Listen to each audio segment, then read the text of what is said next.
নমস্কার বন্ধুরা, Sampita shorts and blog চ্যানেলে সবাইকে স্বাগত। আমি আজ আপনাদের সামনে পনিরের একটা রেসিপি নিয়ে এসেছি। বন্ধুরা, ভিডিওটি শেষ পর্যন্ত দেখুন এবং কমেন্টে জানাবেন রেসিপিটা আপনাদের কেমন লাগলো। চলুন তাহলে শুরু করা যাক। প্রথমে আলু, আদা, ক্যাপসিকাম এবং টমেটো কেটে নিয়েছি। চলুন আদাটা পেস্ট করে নেওয়া যাক। পেস্ট করে নিলাম। এরপর পনিরগুলো টুকরো টুকরো করে কেটে নিয়েছি। কড়াইয়ে তেল দিলাম। তেলের মধ্যে একটু হলুদ আর নুন দিয়েছি যাতে কালার আসে এবং তেলটা না ছিটকায়।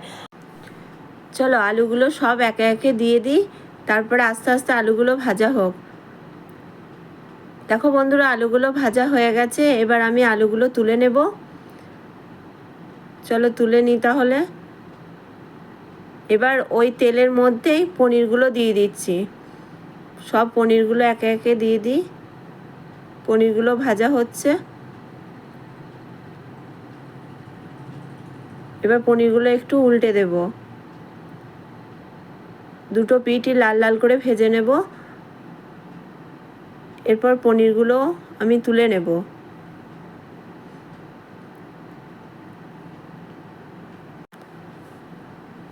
এবার পনিরগুলো ভাজা হয়ে গেছে। এবার পনিরগুলো আমি তুলে নেব।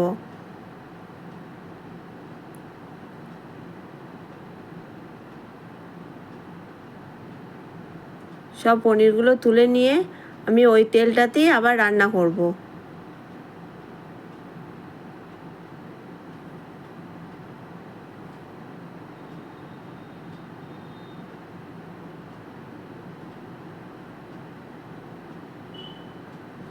এবার ওই তেলের মধ্যে আমি গোটা জিরে আর গোটা গরম মশলা ফোড়নে দিলাম।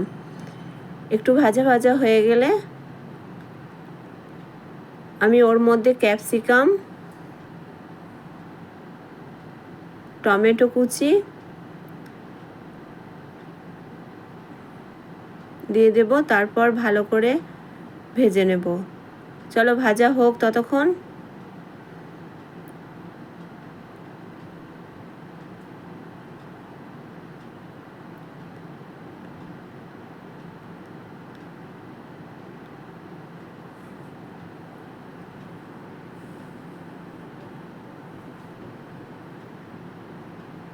এবার ওর মধ্যে আদা বাটা, জিরে গুঁড়ো, হলুদ গুঁড়ো, ধনে গুঁড়ো এবং কাশ্মীরি লঙ্কা গুঁড়ো মিশিয়ে নেব।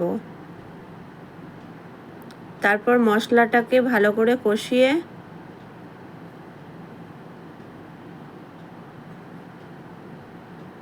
একটু জল দিয়ে দেব যাতে মশলাটা পুড়ে না যায়।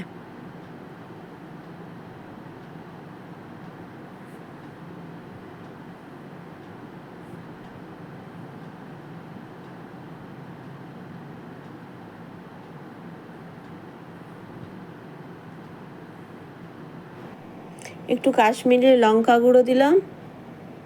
এরপর ভালো করে কষাবো।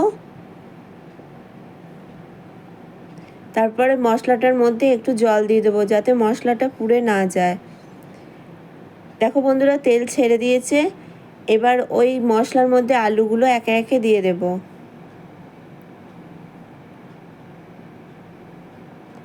আলুগুলো সব দেওয়া হয়ে গেলে আলুগুলোর সাথে মশলাটা ভালো করে কষিয়ে নেব।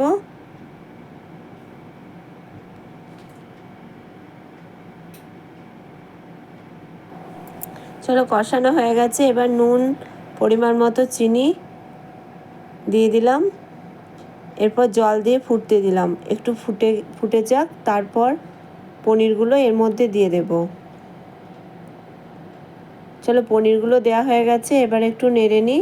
তারপরে একটু এটাকে ফুটতে টাইম দিই। আলুগুলো সেদ্ধ হয়ে গেলে চলো একটু ঘি দিয়ে দিলাম। একটু নেড়ে নিই। তারপর এর মধ্যে একটু সামান্য গরম মশলা দিয়ে দেব। চলো গরম মশলাটা দিয়ে দিই। দিয়ে ভালো করে তরকারিটা আমরা নেড়ে নিই। সামান্য ফুটে গেলে আমরা এবার তরকারিটা নামিয়ে নেব। আমার পনিরের তরকারি রেডি। বন্ধুরা, এই রেসিপিটা তোমাদের কেমন লাগলো একটু কমেন্টে জানাবে, আর আমার চ্যানেলটা সাবস্ক্রাইব করতে ভুলো না। বাই।